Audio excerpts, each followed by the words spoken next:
দল খুলনা মহানগর শাখার বিপ্লবী সাধারণ সম্পাদক জনতা শফিকুল আলম তিন, আমাদের মাঝে আরো উপস্থিত হয়েছেন জাতীয়তাবাদী দল খুলনা মহানগর শাখার বিপ্লবী সাংগঠনিক সম্পাদক সাবেক ছাত্রনেতা শেখ সাবি, বিএনপি নেতা চৌধুরী শহীদুল ইসলাম হোসেন, আমাদের মাঝে উপস্থিত হয়েছেন বাংলাদেশ জাতীয়তাবাদী দল খালিশপুর থানার বিপ্লবী সভাপতি অ্যাডভোকেট মোহাম্মদ আলী বাবু, আমাদের মাঝে আরো উপস্থিত হয়েছেন জাতীয়তাবাদী দল খালিশপুর থানা শাখার বিপ্লবী সাধারণ সম্পাদক আমির বিশ্বাস, আমাদের মাঝে উপস্থিত হয়েছেন খালিশপুর থানার সাংগঠনিক সম্পাদক সংগ্রামী বন্ধুরা, আমাদের মাঝে আরো উপস্থিত হয়েছেন বাংলাদেশ জাতীয়তাবাদী যুব দল খুলনা মহানগর শাখার বিপ্লবী সদস্যদের খালিশপুর থানার এই এলাকার কৃতি সন্তান হাসিনা বিরোধী আন্দোলনের রাজপথের নজরুল ইসলাম রুবেল সহ বিভিন্ন ওয়ার্ড সভাপতি সাধারণ সম্পাদক খালিশপুর থানার বিভিন্ন অঙ্গ সহযোগী সংগঠনের সঙ্গে নেতৃবৃন্দ, বিপ্লবী বন্ধুরা, একটি সংগঠনের মধ্য দিয়েই একটি আন্দোলনের প্রথম অধ্যায় সমাপ্ত করে আজকে দেশ গড়ার লক্ষ্যে বাংলাদেশ জাতীয়তাবাদী দল সমাজের বিভিন্ন স্তরে ইতিমধ্যে আমরা অংশগ্রহণ করেছি।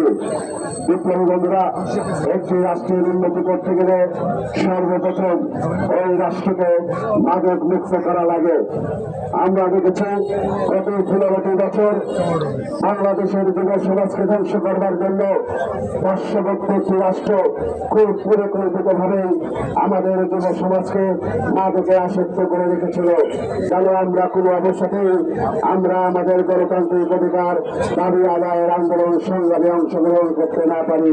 তবে সব কিছু উপেক্ষা করেই বাংলাদেশের এই তরুণ সমাজ যখন জেগে উঠেছিল, সেই মাদককে না বলেই এই তরুণ সমাজ যদি রাজপথে নেমে এসেছিল, সেই দিন এই স্বৈরাচার এই দেশের হাসিনার পতন ঘটেছিল। আর সেই কারণেই আজকে এখানে দাঁড়িয়ে এই নতুন বিনির্মাণ বাংলাদেশ গড়বার জন্য আজকে আমাদের প্রিয় নেতা নজরুল ইসলাম বকুল খালিশপুরবাসী সহ খুলনা 3 অঞ্চলের মানুষের কাছে যে বার্তাটি পৌঁছে দিতে চান, সেইটি হচ্ছে সমাজের এই অঞ্চলে উন্নয়ন করতে গেলে সর্বপ্রথম যে জিনিসটি করা দরকার সেইটি হচ্ছে মাদক মুক্ত সমাজ করতে হবে। মাদক যদি আমরা না বলতে পারি তাহলে সমাজের আর্থিক, রাজনৈতিক এবং অর্থনৈতিক উন্নয়ন হয়ে যায় বলে আমি বিশ্বাস করি। সেই কারণে আজকে যারা আমরা যুব সমাজ সহ খালিশপুরবাসী এখানে একত্রিত হয়েছি, আসুন আমরা আজকে শপথ গ্রহণ করি। আমরা আগামীতে আজকে থেকে এই খালিশপুর অঞ্চলে কোনো জায়গায় মাদক আমরা বেচা কিনা সহ সেবন করতে দেব না।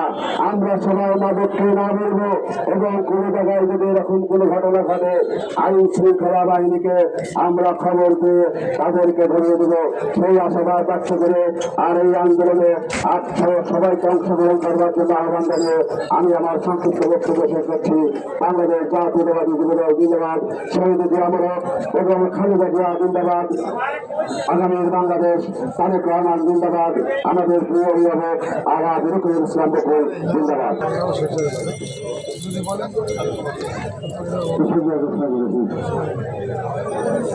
খালিশপুর থানার 11-12 নম্বর আয়োজিত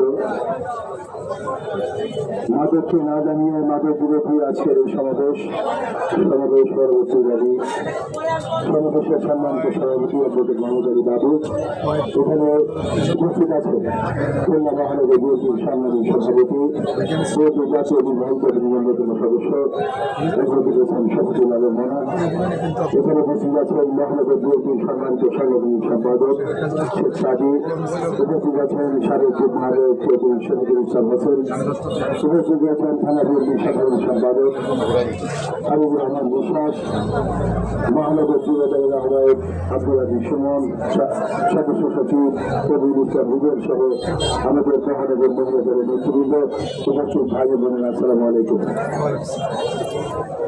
একটি রাজনৈতিক দল হিসেবে জনগণের তথ্যের রাজনৈতিক দল হিসেবে আমাদের নেতা বলেছেন জনগণের সঙ্গে থাকে, জনগণের পাশে থাকে।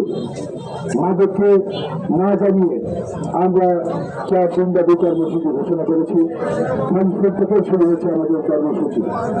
আমরা গতকাল নির্বাচনকে দাঁড়িয়ে বলেছিলাম মানুষপুরে মাদক বিক্রি বন্ধ এবং মাদক শ্রমিকের বিরুদ্ধে ব্যবস্থা গ্রহণ করবার জন্য মানুষপুর থানা পুলিশকে আমরা আহ্বান করেছিলাম। আমরা জানি না গত 24 ঘন্টায় গতিকের মাদক আসক্তিকে অথবা মাদক বিক্রেতাকে গ্রেপ্তার করেছেন। আমি বলতে চাই এটি শুধুমাত্র আমাদের বিএনপির দাবি নয়, এটা নিয়েছে 18 কোটি মানুষের। কারণ আমাদের সন্তানেরা মাদক আসক্ত হয়ে চিরতরে তাদের ভবিষ্যৎ নষ্ট হয়ে গেছে। আমাদের মেধাবী সন্তানরা আজকে ধ্বংস হয়ে যাচ্ছে। এদেরকে যদি এই পথ থেকে বিবেক, এই পথ থেকে আমাদেরকে এগিয়ে আনতে হয়, তাহলে অবশ্যই মাদক